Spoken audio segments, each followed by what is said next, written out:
제가 오늘 할 내용의 제목은 구미에서 특목고 지나가기입니다. 지금 여기 구미이고요. 이제 특목고라고 하면 간단하게 설명드리면은 특수 목적 고등학교라고 해서 이제 외국어 인재, 글로벌 인재 양성을 위한 외고, 국제고, 그다음에 이제 수학, 과학 인재를 양성하기 위한 과학고, 영재학교 이런 것들을 특수 목적고라고 분류를 해요. 근데 이제 저희가 일반적으로 특목고라 하면 자유형 사립고까지 포함해서 자사고, 특목 자사고로 같이 얘기하기도 합니다. 그래서 이제 구미 지역에서 특목고를 가는 방법이라고 제가 이제 소개를 했는데 어떻게 보면 이 제목 자체가 굉장히 자극적이에요. 이렇게 해서 특목고 못 가면 어쩔 낀데 뭐 이런 그죠? 뉘앙스를 풍길 수도 있을 거고 우리 애는 다 특목고 가면 우리 애는 어쩌라고 이렇게 느끼실 수도 있을 거예요. 제가 오늘 미리 말씀드리면 제가 오늘 말씀드릴 내용의 주제는 특목고를 가야 한다 하고 특목고를 준비해야 한다. 두 가지가 있다면 어떤 것일까요? 어떤 차이점이 있을까요? 두 가지. 가야 한다, 준비해야 한다. 글자 수가 다르죠, 일단. 자, 그래서 제가 오늘 전반적으로 말씀드리고 싶은 내용의 결론은 사실은 모든 아이들이 특목고를 준비하는 방향으로 가야 된다입니다. 그래서 모든 아이가 다 특수목적고, 자사고 다 갈 필요는 없어요. 일반고를 선택할 수도 있고 여러 가지 다른 방향의 선택이 있을 수가 있습니다. 그중에서 특수목적고나 자사고를 준비하는 방향으로 진로를 설계한다면 좀 더 우리 아이에게 유리한 전략이 되지 않을까 그런 입장에서 한번 봐주시면 좋겠습니다. 자, 이게 특목고 얘기를 해야 되는데 그죠? 자, 왜 특목고 난리냐? 요즘 들어서 더 심한 것 같아요. 근데 그 이유를 가만히 살펴보니까 지금 보시는 화면이 2015학년도 서울대 합격생 배출한 전국 고교 순이에요. 자료 출처는 대교협이고요. 보시면 거의 외고, 자사고 78명. 우리 아이가 다니는 학교에 정원이 몇 명이죠? 300명, 400명이라 치면은 78명을 서울대를 보낼 수 있을까요? 자, 보통 자사고 특목고 같은 경우에 정원이 한 학년당 100명 내외예요. 그렇다면은 100명 중에 78명, 59명이 서울대를 합격했다는 수치거든요. 거기 보시면 자사고, 외고, 자사고, 영재학교, 과학고 아까 말씀드린 특목고에 포함되죠. 이제 일반고 중에서도 이런 학교들은 굉장히 지역에서 명문고라고 불리는 학교들이겠죠, 그죠? 자, 다음 순위 볼게요. 제가 경북 지역 아무리 찾아보려고 해도 잘 없어요.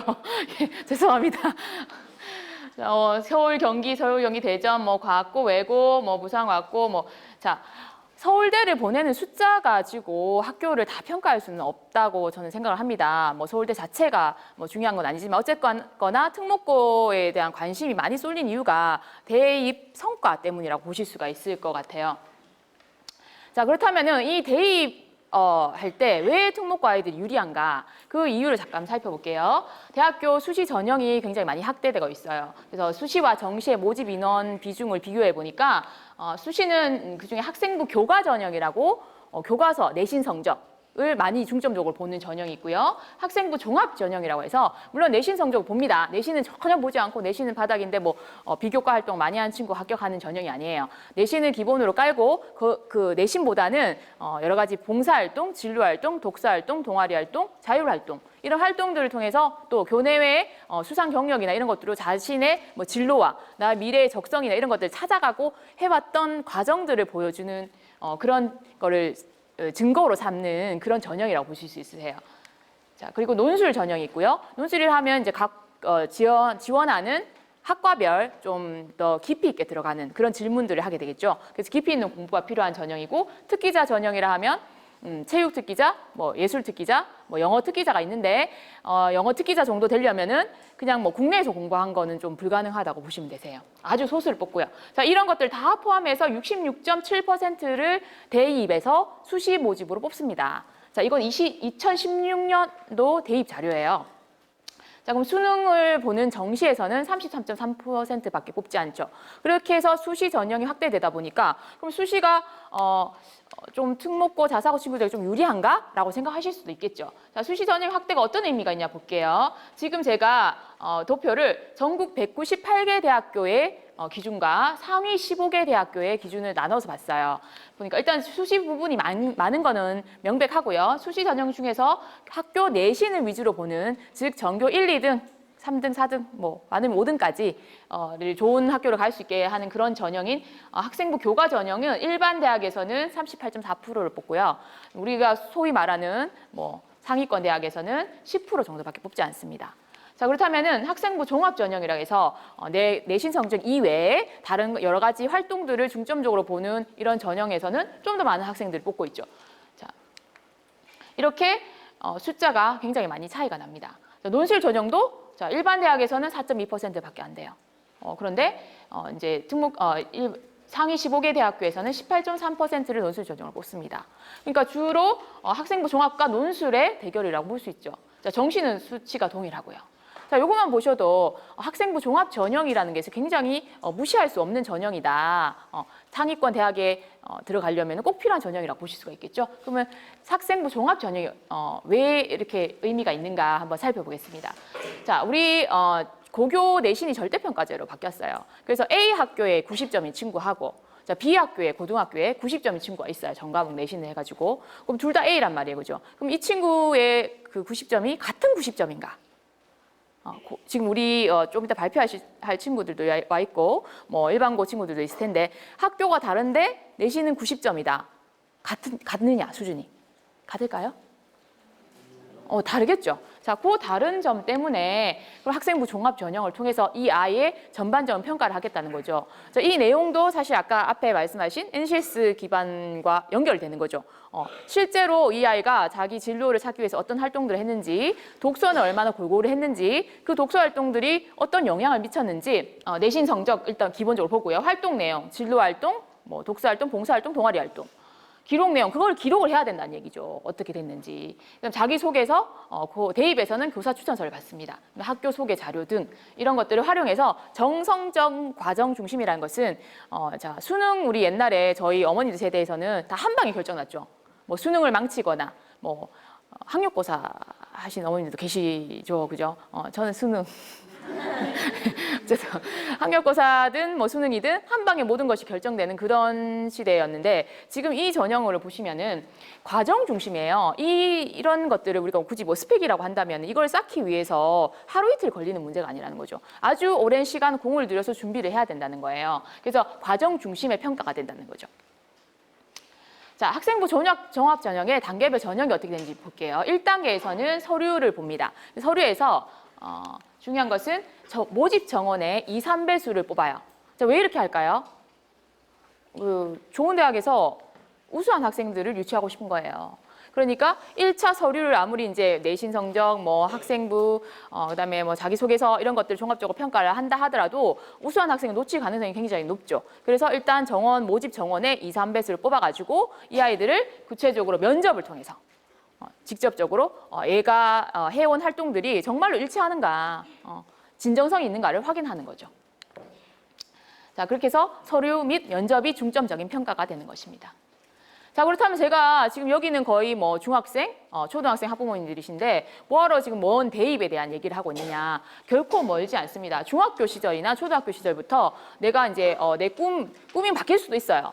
바뀐다는 거는 걱정 안 하셔도 되지만 어쨌든 간에 내가 목표를 세우고 그 과정을 하나하나 성실히 수행해 왔느냐. 수행해 와야지 이제 고등학교에서도 그것이 쌓여가지고 성과를 낼 수 있게 되는 그런 시대이다 보니까 내가 얼마만큼 성장했느냐. 지금 솔직히 나 좀 공부를 잘 못했어요. 뭐 중학교 1학년 때 뭐 공부에 관심 없었어. 진로 찾고 뭐 친구들하고 놀러 다니고 커뮤니케이션 능력 이런 거 막 키웠어요. 커뮤니케이션만 잘하는 친구들 있죠. 뭐 친구들하고 커뮤니케이션 카톡 뭐 이렇게 까똑 이렇게 그런 것처럼 그런 데에 집중했다가 내 꿈을 이제 뭐 찾아가는 과정에서 점점 내가 성장을 했다라고 하면은 그것이 고등학교 시절에까지 가서 긍정적인 결과를 미칠 수도 있습니다. 자, 고입과 대입의 자기소개서를 제가 한번 비교를 해볼게요. 자, 요거는 고등학교 입시 자기소개서 문항이고요. 대학교 입시 자기소개서 문항인데 잘 안 보이시죠? 예, 제가 한번 읽어봐 드릴게요. 자, 본인이 스스로 학습 계획을 세우고 학습해온 과정과 그 과정에서 느꼈던 점을 쓰라고 해요. 그리고 대학교 입시에서 보면 고등학교 재학 기간 중 학업에 기울인 노력과 학습 경험에 대해서 배우고 느낀 점을 쓰라고 해요. 같은 얘기죠. 자, 네가 어떻게 공부를 해왔고 그 공부했던 과정에서 네가 느꼈던 건 뭐냐?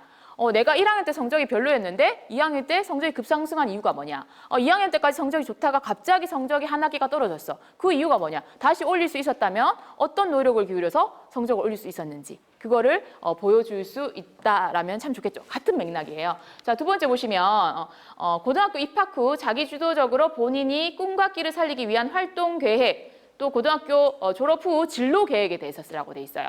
자, 대입 보세요.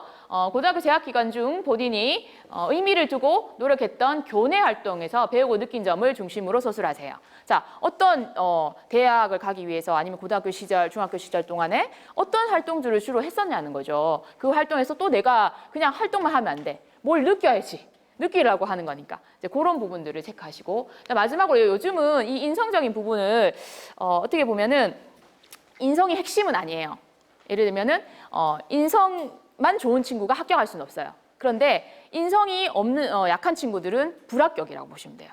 아무리 다 좋은 걸 갖추고 있어도 인성이 약한 친구들 떨어진다. 자, 본인의 인성, 배려, 나눔, 협력, 타인 존중 이 얘기도 뭐예요? 아까 NCS 기반에서 필요했던 업무 직무 능력에 다 포함된 내용이죠. 자, 그래서 결국에는 이거는 쉽게 바뀔 수 있는 그런 트렌드가 아니라는 거죠. 유행처럼 이번에 뭐 학력고사 시대 금방 끝나고 뭐 또 새로운 유행하는 것처럼 그런 계통이 아니고 향후 계속 이렇게 갈 거라는 얘기죠. 자, 마찬가지로 여기서도 학교 생활 중 배려, 나눔, 협력, 갈등 관리. 자, 갈등 관리, 문제가 생겼을 때 어떻게 해결할 거냐. 그런 중점적으로 본다는 얘기입니다. 자, 거의 동일하죠. 공통점을 정리해 보니까 성적 향상과 자기주도 학습 과정 봤죠? 내신 이외의 교내 활동 사례, 학교 성적 말고도 학교에서 어떤 활동했느냐, 인성 관련 활동 사례, 그다음 과정 중심 배우고 내가 느낀 점을 직접 왜 이것은 이 아이가 직접 한 것인지 안 한 것인지 검토할 필요가 있으니까. 자, 그래서 단계별로 외고 국제고 먼저 살펴볼게요. 외고 국제고는 1단계, 2단계 거쳐서 학생들 선발합니다. 1단계에서는 영어 내신 성적을 보고요. 이제 2단계에서는 1단계 성적 더하기 면접이 40점이 들어가요. 자, 외고 국제고의 내신 산출 방법을 보시면 흥미로운데요. 2학년 때 성적부터 들어가는데 2학년 때는 원점수 90점 이상, 90점 이상이면은 다 A예요. 그래서 뭐 AA, 90점을 맞든 100점을 맞든 A를 받을 수가 있는 거죠. 그런데 이제 우리 애가 운이 좋아서 이제 중학교 1학년 때부터 영어가 A예요. AA, 뭐 중학교 2학년 올라가서도 A야. 근데 얘는 90점짜리 A예요. 중학교 2학년 2학기에도 운이 좋아서 90점 맞아서 A를 받았어요. 근데 이 친구가 중3이 됐어.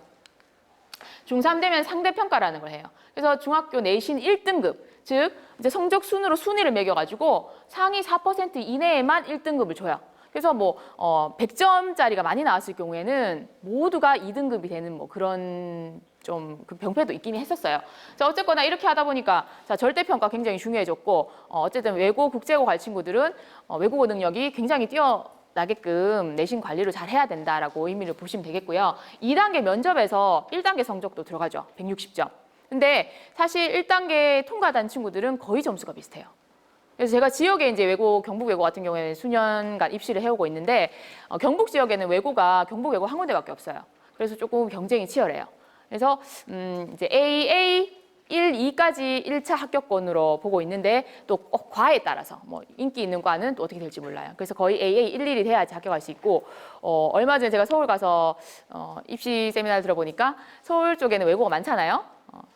경기도 쪽에도 많고 거기 김모 외고라고 있는데 어떤 지역에 그 외고에서는 이제 1, 3까지도 합격한 케이스가 있다고 하더라고요.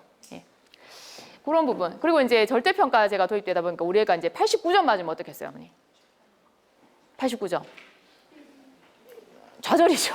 그래서 지금 혹시 뭐 차량 뒷번호 89, 휴대폰 번호 89 사용하시면 안 돼요, 어머니. 89, 특히 굿땡, 우리 애들 굿땡 좋아했잖아요. 9로 끝나는 숫자. 뭐 99 마트 뭐 이런 거도 가시지 마시고 9로 끝나는 숫자는 가지 마시고 0으로 끝나는 숫자를 선호하셨으면 좋겠습니다. 전국 단위 자사고를 한번 볼게요. 이제 자사고 같은 경우에는 자율형 사립고등학교라고 해서 학교의 커리큘럼과 뭐 활동 내용들을 학교에서 자체적으로 선택을 할 수가 있어요. 그 전국 10대 단위 자사고를 보시면 이렇게 쭉 경북 지역에 두 군데가 있네요, 그죠? 자, 오늘 발표하실 분도 김천고등학교 친구도 있고, 자, 입시 반영 항목은 무엇일까를 보니까 1단계 교과 내신, 2단계 면접 똑같아요.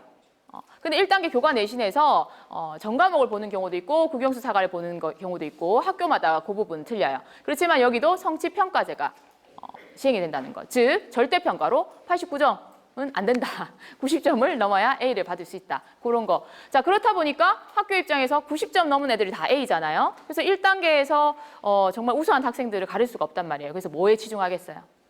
면접에 치중하겠죠. 서류와 면접. 특히 대입 학생부 종합전형처럼 고입 자기주도 학습 전형도 자기소개서, 면접 여기 빠졌는데 학교생활 기록부에 기재된 내용 어떤 주로 활동들을 했고 이 아이가 성과를 보여줬는지 그 부분이 가장 중요하다고 보시면 되겠습니다. 자, 그래서 좋다 이거예요. 면접 굉장히 중요하다. 자, 그러면 성적. 1단계 성적과 면접의 상관관계를 한번 보실게요. 자, 우리 아이는 성적은 굉장히 우수한데 아까 지금 만약에 중3인데 그 비교과 활동 하나도 안 했어. 미흡해요. 그럼 이 친구는 어떻게 될까요? 합격 가능성은 있어요. 합격 가능성이 있다고 해서 합격하는 건 아니죠. 그죠? 반대로 자, 우리 아이는 비교과 위주로 많이 활동했어. 이게 중요하다 하니까 이것저것 뭐 봉사활동도 하고 정말 학생부에 빵빵하게 있어요. 자, 그런 친구가 성적이 좀 별로예요. 내신 성적이. 그래도 가능성이 있죠, 물론. 그렇지만 이것도 안정권에 들지는 못한다는 거죠. 즉 학교 교과 활동과 그다음에 비교과 활동을 골고루 관리해 줘야지 안전한 합격권에 든다라고 보시면 되겠습니다. 자, 요거는 이 자료는 제가 학교 홈페이지에 들어가서 이제 뽑아낸 자료예요. 그러니까 어머니들도 하실 수 있으세요. 자, 구미 지역에 있는 일반고하고 후기 일반고들을 제가 조금 정리를 해봤는데 모든 고등학교를 다 다룰 수 없으니까 이제 이 지역에서 많이 가시는 그런 학교 위주로 한번 볼게요. 현일고 있고 구미고, 구미여고가 있는데 자, 입시 성과는 학교 홈페이지 가면 다 있으세요. 근데 지금 서울대 몇 명, 뭐 중앙대 몇 명 이게 중요한 게 아니고 사실 이 학교에서 뭐 수시로 얼마나 비중을 학생들 보냈고 비교과 관리는 얼마나 해주며 학생들의 대부분 수능 성적은 어느 정도 높은지 그다음에 면학 분위기는 어떤지 그다음 우리 아이가 예를 들면은 과학을 좀 좋아해. 그럼 과학 중점 학교가 있는 뭐 구미고 생각해 볼 수 있겠죠. 자, 그럼 이런 식으로 학교 홈페이지에 방문하셔가지고 이 학교에서 중점적으로 하는 활동들이 어떤 것인지 그런 거를 고려해서 학교를 선택하시면 좀 좋을 것 같아요. 그 다음에 지금 보시는 화면은 자율학교들인데요. 이제 공립학교도 있고 뭐 자율학교도 있는데 이 학교들은 거의 일반고로 사실 분류돼요. 후기 일반고로 분류돼서 그렇지만은 일반고들보다 먼저 입시를 치릅니다.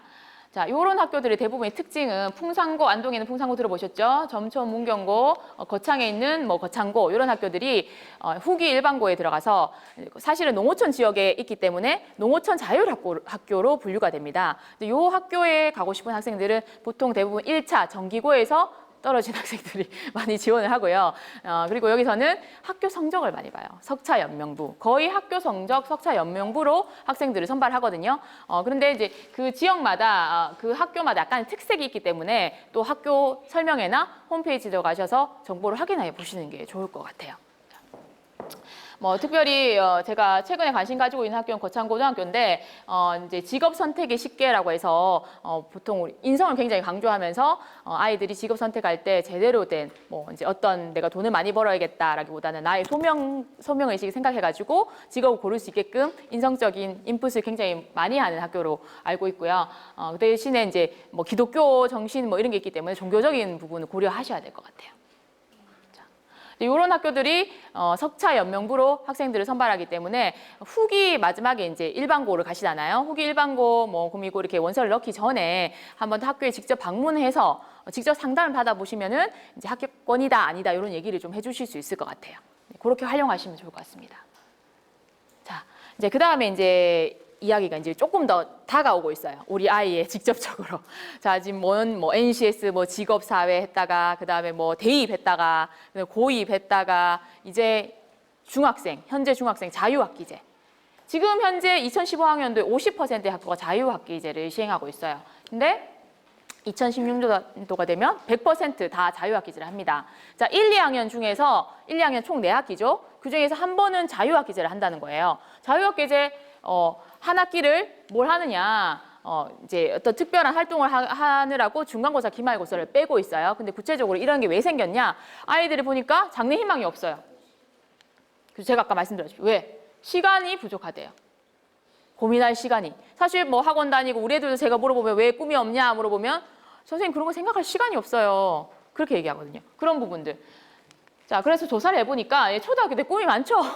꿈이 다 있어. 뭐 대통령, 이제 아직 세상을 모르는 건가. 이제 꿈나무들은 꿈이 굉장히 많아요. 그런데 중학교만 가도 꿈이 없어집니다. 내가 왜, 뭘 좋아하는지 몰라요. 자, 장래 희망을 찾지도 못했고, 무엇을 잘할 수 있을지 모르고, 어떤 일을 좋아하는지 모르겠대요. 시간이 없으니까. 생각해 볼 시간이 없고. 자, 그래서 자유학기제를 만든 것은 중학교 교육과정 중 한 학기를 빼서 이제 중간고사, 기말고사, 이 학업적인 평가를 하는 것을 하지 않겠다는 거고, 그 시간 동안에 아이들이 꿈과 끼를 찾을 수 있도록 수업은 토론 실습 위주로, 그리고 아이들이 참여하는 위주로 진행하고요.